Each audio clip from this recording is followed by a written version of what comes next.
God of War Thor versus Marvel Comics Thor.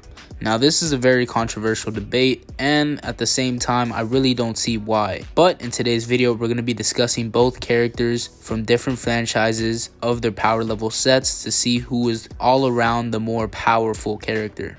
Let's start off with power scaling Thor from the God of War series. So by now, y'all should know that Thor went against the World Serpent, which it was stated that their fight was so collateral it damaged the Tree of Life, and the Tree of Life itself transcends over space and time as a whole. This alone is already a low multiversal feat.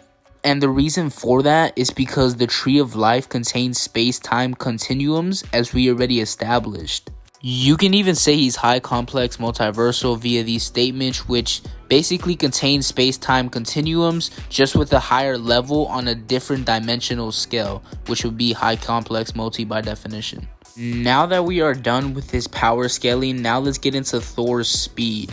So Thor was actually able to knock the World Serpent back in time. That may not be our biggest problem right now.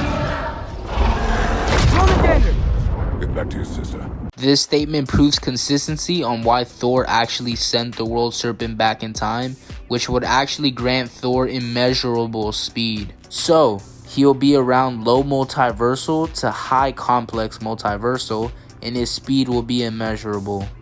But does this compare to Marvel Comics Thor? Well, let's find out. This version of Thor is able to hurt Chaos King, a multiversal level threat, along with other people like Galactus and even the Incredible Hulk.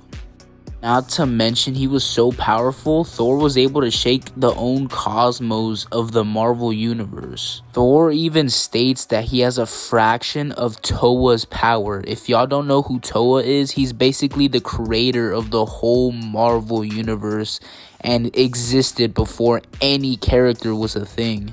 Thor is also so powerful, he can rip the fabric of the universe and open any portal to any dimension he wishes to.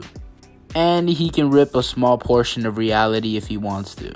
But this is where things get very interesting and power scale this version of Thor way higher than God of War Thor.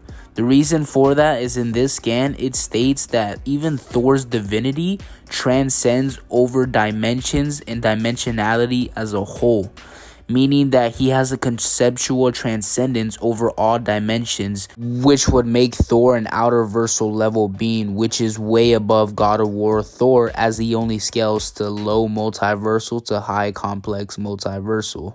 So basically, by the scale gap that Marvel Thor has over God of War Thor, basically Marvel Thor can transcend God of War Thor and his own verse along with Kratos and everybody in it. So Thor scales to outerversal and his speed would pretty much be irrelevant via him being outerversal, which grants him irrelevant speed. In conclusion, Marvel Thor is your winner. Surrender now, traitor!